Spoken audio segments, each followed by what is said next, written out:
عالم کا مقام کیا ہے؟ آقا فرماتے ہیں کہ قیامت کے دن حکم ہوگا کہ جنتیوں جنت میں چلے جاؤ، جس کے اچھے اعمال ہیں سب کو بخش دیا گیا، میزان پہ اعمال تولے جائیں گے، وزن کیے جائیں گے، جس کے اعمال اچھے ہوں گے حکم ہوا جاؤ جنت میں، تیرے اعمال اچھے ہیں جنت میں، جاؤ جنت میں، جنت میں۔ عالم دین کا نمبر آئے گا، اللہ فرمائے گا رک جاؤ، اس کو روک دو، عالم دین گھبرا جائے گا۔ آقا فرماتے ہیں کہ وہ بار بار عزت کے سجدہ ریز ہوں گا، کہیں گا خالق کائنات دنیا میں تیرے دین کی خدمت کی، تیرے دشمنوں سے میں لڑتا رہا، تیرے بدبو کے خلاف میں اپنی زبان کا استعمال کرتا رہا، اسلام پر اٹھنے والے ہر حرنے کا میں جواب دیتا رہا، رب قدیر کیا میری وہ نیکیاں برباد ہو گئی، ضائع ہو گئی، تیری بارگاہ میں قبول نہیں ہوئی؟ کہ عابد کو حکم ہوا کہ جنت میں جاؤ، نمازی کو حکم ہوا کہ جنت میں جاؤ، روزہ دار کو حکم ہوا کہ جنت میں جاؤ، پرہیزگار کو حکم ہوا کہ جنت میں جاؤ، زکوٰۃ دینے والوں کی زکوٰۃ قبول ہوئی، کہا کہ جنت میں جاؤ، مجھے روک دیا گیا۔ رب فرمائیں گا اے میرے رسول کی امت کے عالم گھبرا نہیں، تجھے اس لیے نہیں روکا گیا کہ تو جنتی نہیں ہے، بلکہ اس لیے روکا گیا کہ تو رک اور جتنوں کی تو شفاعت کرے گا ان سب کو بھی میں بخش دوں گا۔ سبحان اللہ، سبحان اللہ، اس کی کوئی لیمٹ ہی نہیں ہے۔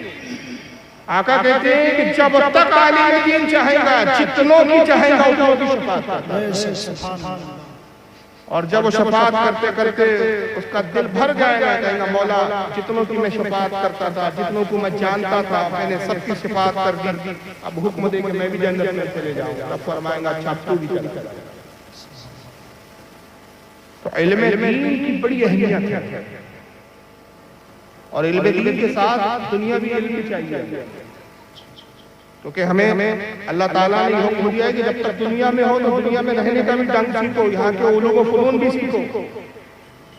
آقا کی حدیث اعلیٰ کے سند کے اعتبار سے ضعیف ہے، لیکن محدثین نے اس پر گفتگو کی اور کہا کہ اصل میں سند ضعیف ہے، لیکن اس کا متن میں خرابی نہیں ہے، اور اس میں جو مقصد ہے بتانے کا وہ علم دین کے حصول کی اہمیت کو واضح کرنا ہے۔ آقا نے کہا علم حاصل کرو اگرچہ تمہیں چین جانا پڑے۔ چین عرب سے بہت دور تھا، اور آج بھی دور ہے، ایسا نہیں کہ اب قریب ہو گیا، آج بھی دوری ہے، ہزاروں میل کا فاصلہ ہے۔ اب ظاہر سی بات ہے کہ حضور فرما رہے چین جانا پڑے علم حاصل کرو، تو چین میں تو کوئی نبی نہیں تھا، نبی تو خود تعلیم دینے آئے تھے، تو وہ کون سا علوم ہے جس کے لیے آپ چین بھیج رہے ہیں؟ تو وہ دنیاوی علوم و فنون ہے، اس لیے کہ مسلمان وہ ہوتا ہے جو دین کے بھی علم سے آراستہ ہوتا ہے اور دنیا کے علوم سے بھی آراستہ ہوتا ہے۔ اعلیٰ حضرت نے بڑی پیاری بات کہی، اور جب میں نے قول کو اعلیٰ حضرت نے پڑھا تھا بہت دیر تک سوچتا رہا، اتنے نکات اس میں معلوم ہوئے مجھے کہ ایک جملے میں کیا سمندر کو سمیٹ دیا اعلیٰ حضرت نے۔ اعلیٰ حضرت فرماتے ہیں کہ اے مسلمان، اے سنی مسلمان، وزنی بن بوجھ مت بن۔ کیا جملہ فرمایا ہے؟ وزنی بن بوجھ مت بن۔ بوجھ اور ہوتا ہے، وزندار اور ہوتا ہے، فرق ہوتا ہے دونوں میں۔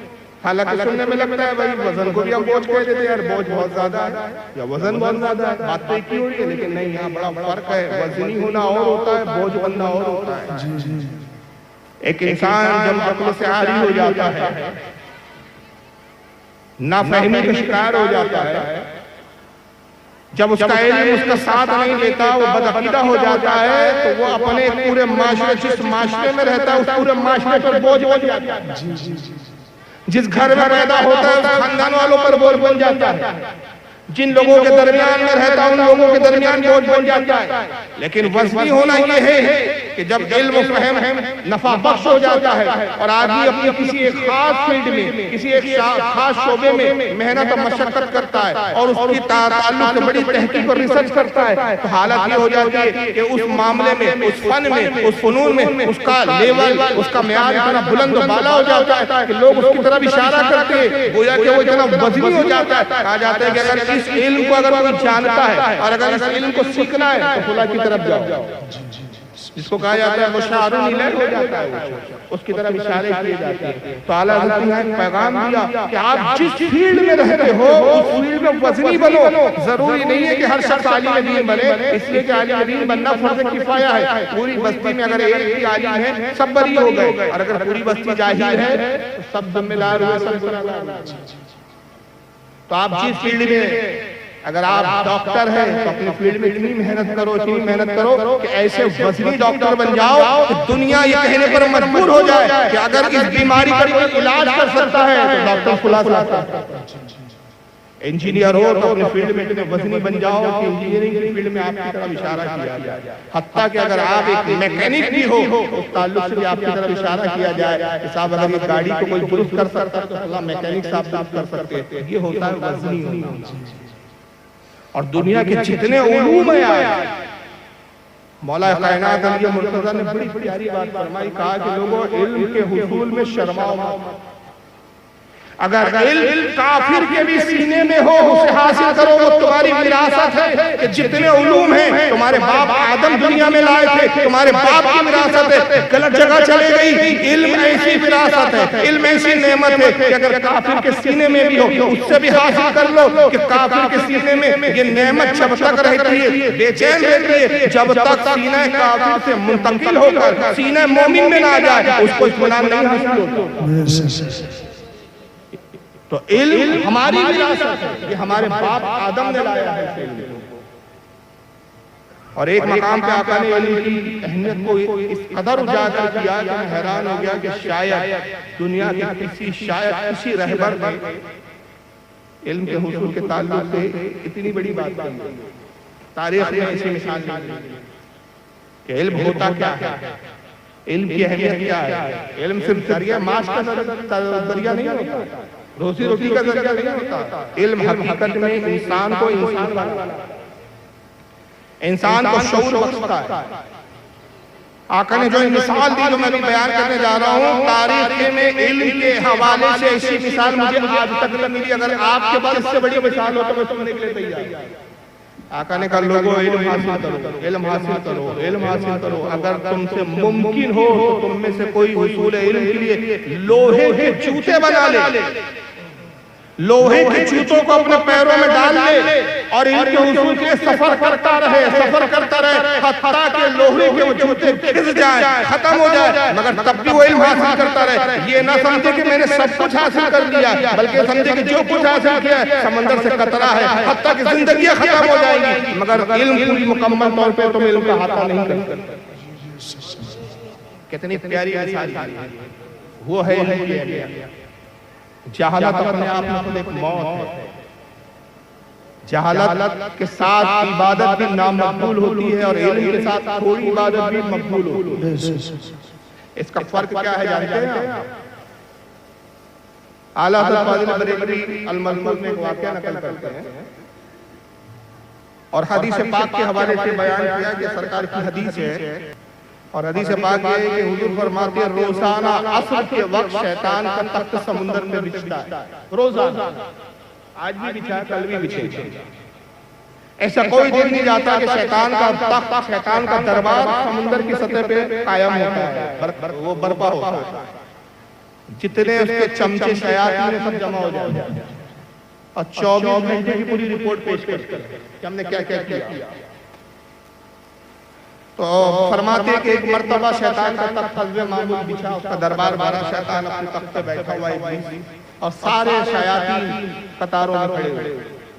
ہر شیطان نے اپنے اپنے کام سنانے شروع کیے، کہا کہ حضور اے شہنشاہ شیاطین، میں نے فلاں کو گمراہ کیا، بہکایا اور اس پر قتل کروایا۔ شیطان نے کہا اچھا سر ہلا دیا، کچھ نہیں، تو اس کے لیے تو روز کا معاملہ ہے نا، کوئی نئی بات تو تھی اس کے لیے۔ دوسرے شیطان نے کہا کہ میں نے میاں اور بیوی میں جھگڑا کروا دیا، طلاق کروا دیا۔ شیطان نے کہا ٹھیک ہے، کوئی ٹینشن نہیں، نئی بات نہیں ہے۔ ہر شیطان جو کچھ لوگوں کو گمراہ کیا، فتنے کروائے، فساد کروائے، جھگڑے کروائے، قتل کروایا، چوری کروائی، ڈاکے ڈلوائے، جتنے گناہ کروائے تھے انسانوں سے، ہر شیطان اپنی رپورٹ پیش کر رہا ہے۔ شیطان سن رہا ہے، کوئی خاص توجہ نہیں ہے۔ ایک دبلا پتلا مریل سا شیطان کھڑا ہوا ہے کنارے پہ، سر جھکائے، وہ کچھ بول نہیں رہا۔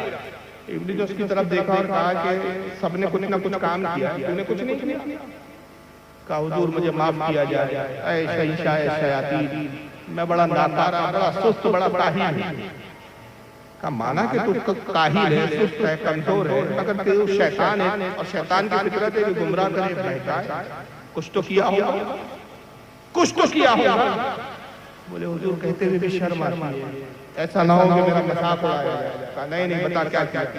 کہا صرف میں نے یہ کیا کہ ایک بچہ مکتب جا رہا تھا پڑھنے, مدرسے جا رہا تھا, میں نے اس کو بہکایا تھا پڑھ لکھ کر کیا ملنے والا ہے, اس کو کھیل میں مشغول کر دیا.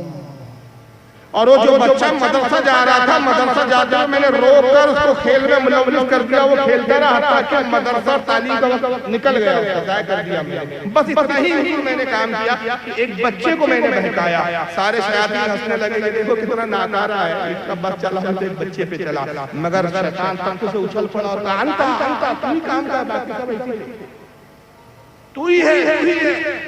سارے شیطانوں کو برا لگا, ہم نے اتنے بڑے بڑے کام کروائے, شیطان نے ہمیں شاباشی دی, اس نے ایک بچے کو بہکایا, اتنا واہ واہ واہ واہ ہو رہی.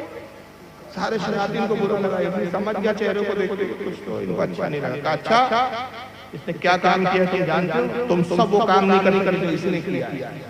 آؤ میں تمہیں بتاتا ہوں اس نے کام کیا. چلو ہاتھ پکڑا, سارے شیطان کو لے کر نکلا.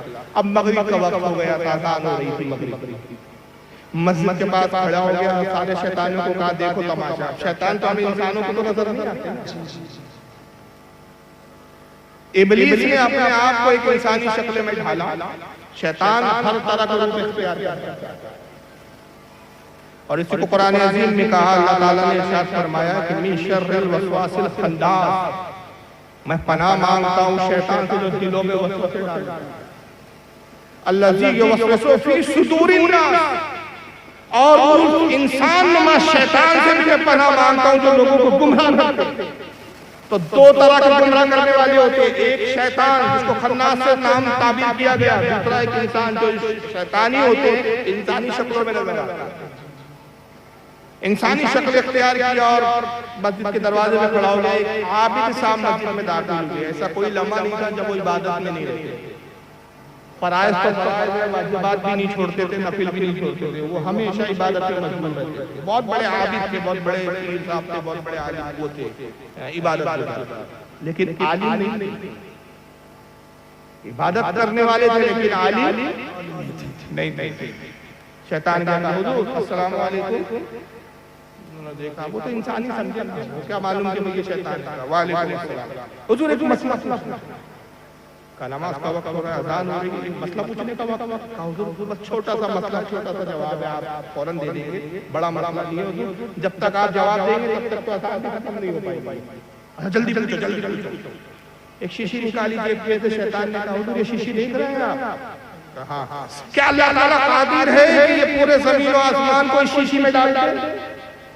کہا ماں نامقول کئی کا مردود خبیث بدتمیز, شرم حیا نہیں ہے, بےہودہ بات کرتا ہے, مذاق کرتا ہے. ارے کہاں اتنے بڑے آسمان, اتنی بڑی زمین اور اتنی سی شیشی اور بوٹل لے کر آیا ہے اور کہتا ہے کیا اللہ اس میں ڈال دے؟ جاہل ہندی شیشی میں آسمان آ سکتے, اب اتنی انگلی نہیں گھس سکتی اس کے اندر. چلتا پاؤ. شیطان ہنسنے لگا, مسکرا دیا. تھوڑے دیر سے بعد اس مسجد کے امام صاحب عالم دین تھے, امام بھی تھے, عالم بھی تھے, وہ مسجد میں داخل ہونے لگے. اس نے پھر ان عالم سے ان کو سلام کیا, السلام علیکم.